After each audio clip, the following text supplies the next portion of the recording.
Minute, I just came back. I went to Times Square. I had to get out the house. Just kept sitting around. Just need some air. So that's where I just came from. I went to Macy's and Herald Square just to see this. I just got back home, like I said, from Herald Square, the Macy's. Yeah, I just got back from there, and I have an interview next Tuesday with Burberry. So we're going to see how that goes. I actually went to Macy's and Herald Square because that's where the Burberry is that I have their interview with. So I went there and I wanted to see the atmosphere. I wanted to see the atmosphere. What type of people are they hiring? Do they have people of color? How big is the store? How small is the store? Where is it at? What's the traffic flow? How many men? How many women? What's the age gap? What's the age range? What is it? LGBTQ for what is it?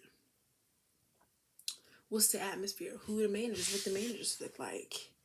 And I found it interesting that, it's all people of color. If you want to say that, it's all people of color. It's two dark-skinned girls that are darker than me, which I'm so happy about. Because they never want to hire us darker skinned girls. Two darker skinned girls. They are not American. And I'll get to that. They are not American. My height, skinny, thin. There's another black woman. There's another black woman. She looked like she was probably the manager. She was bagging stuff up at the register. And yeah, it was interesting. Two darker skin complexion girls. One, the other black woman, she was my complexion, like on the brown side, like not dark brown, but yeah, I guess you could say I'm dark brown side. She was that, and there was two Asians, one male, one woman, one dude, one girl. Then there was another guy. I'm not for sure what's his background, but he looked foreign to me too. There was another gay white dude, and then the manager, she looked like she had to be Spanish or Cuban or somewhere. And then she looked like she was the head manager. And then there was an older white lady. She didn't look like she was just European either. She looked like she was like the team lead or something. And then, so it was 1, 2, 3, 4, 5, 6, 7, 8. 8 that were there. Because it's Christmas Eve today. So, Macy's is going to be bloop, bloop, bloop, bloop, bloop. They had an upstairs and a downstairs, which is nice. It's the boutique, which I still like. And I actually like the fact that it's in Macy's rather than the individual brick and mortar, because you get more traffic flow, which means more money, which means more hours, which means they will pay you more per hour. At least that's what I like to see it. So I thought that was great. So I'm definitely going to call Randy or text him on Instagram to see what he thinks about my report. And I basically, like I said, just went there just to see the vibe. How do they act? What's their persona? What do I need to do to get it in? And of course I've seen the Louis Vuitton upstairs and downstairs, which is nice. They had all the Capucines. I miss those days. But, that was pretty nice. But that's today. Got me some food from El Jefe, black-owned restaurant on Fulton Street, off Kingston and Fulton. Love that place. Then what else been going on? LJ came. We broke up. I mean, we kind of already knew, but I don't know. I guess I just want to know. Like, is this the universe's way of cleansing me out? Is this like the universe trying to cleanse me out of anything that's connected to back at home? Like, is this your way of trying to like release me from all of that? Letting me know like it's time to move on. It's time to let go. You're here now. You ain't doing nothing but moving forward.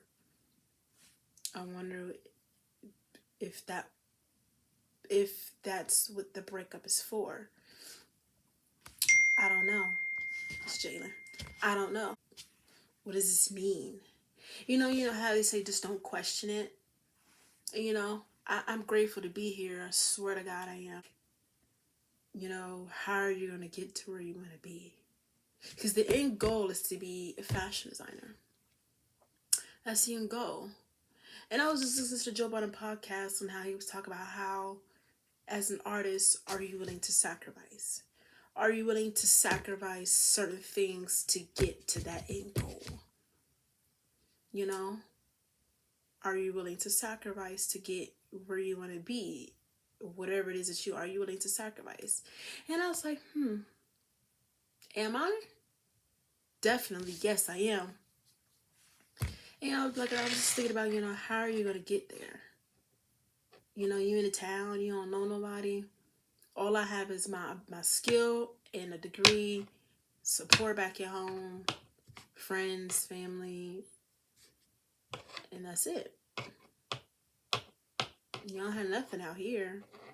So in my mind, I'm like, okay, how are we gonna do this? How are we gonna do this?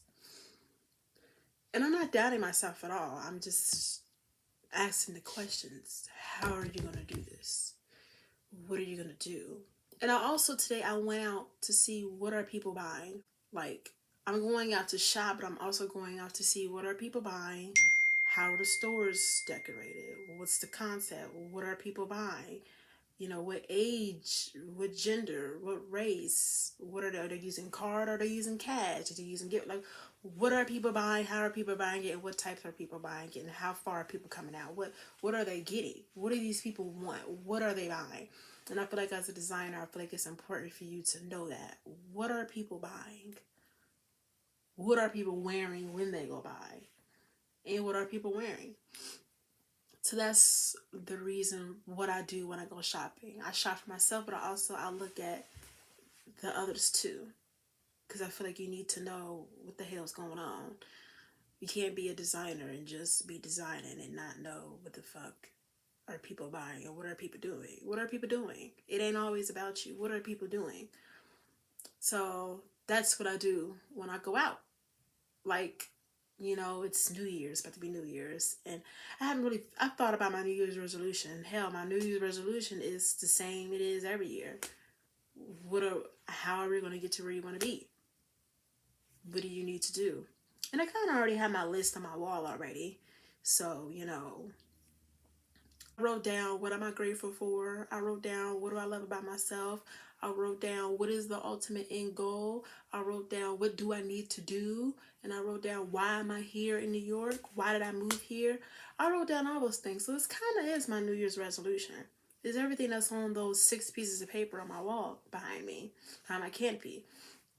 So, I feel like I already made my New Year's resolution 3-4 weeks ago, you know?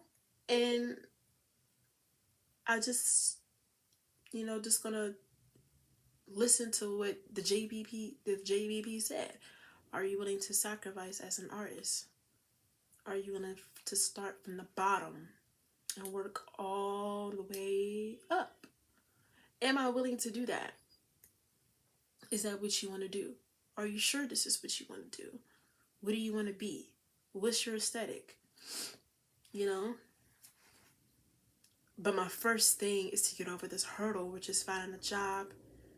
But I feel pretty confident. I just had an interview with The Real Real Monday, and then I'm going to have an interview with Burberry in Macy's in Times Square on Tuesday. And I have a feeling I'm gonna get both of those. I feel something good is coming. I don't know what it is. I just know I feel something good is coming. I'm not for sure. I feel something good is coming. I don't know what it is, but I do feel like something good is coming. I don't know what it pertains to, but I'm just trying to listen what Randy and Dane Calloway say. My guy, thank you. When they say what you feel in your mind comes out into the universe or the atmosphere, like what you see in your mind is going to come out. And I'm trying to always remember that in my mind. Like what you say is what's going to come out, and what you give is what you're gonna give back, or what you're gonna get from it. And I'm really trying to keep that type of like, it's all in your mind and it's all in your mental type of thing. And I hate to sound corny, but I'm trying to like use that use that while I'm here, and always trying to remember why I'm here for and what the end goal is. And I'm just trying to remember that because it's hard. It's not easy. And I wish it was easy, but you know, it kind of like took me back to Harlem Fashion Week when one of the girls on the panel said, you need to be wearing something you made at least 5 to 6 days a week. And that right there popped up in my mind like, you should have wore something you made today. This would have been a great day. Would have been a great day to do that. And it all made me realize that you need to crank out. You really need to, you know, focus. You need to do that.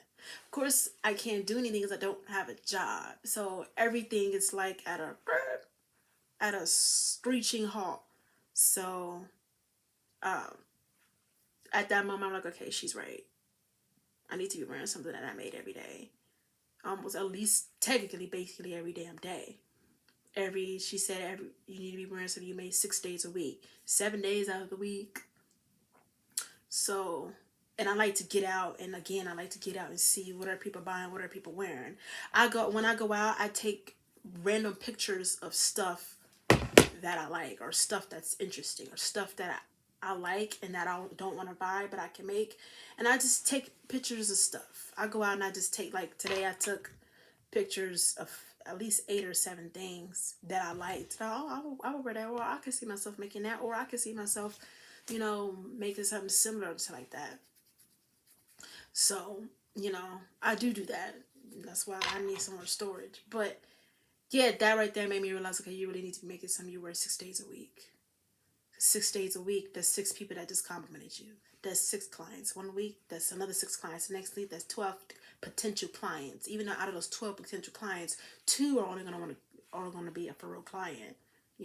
So if that makes sense to you, this is what my brain operates. So at that moment, it made me realize, okay, you really do need to be wearing something that you made 6 days a week, and that is true. And like she said, one of the other girl on the panel said, you are a walking billboard, you are a walking promotion, you are promoting yourself every second you're outside of your home. So it also took me back to that. And like, I'm going out for New Year's. I'm going out next Friday, the 31st, and I'm making me something to wear.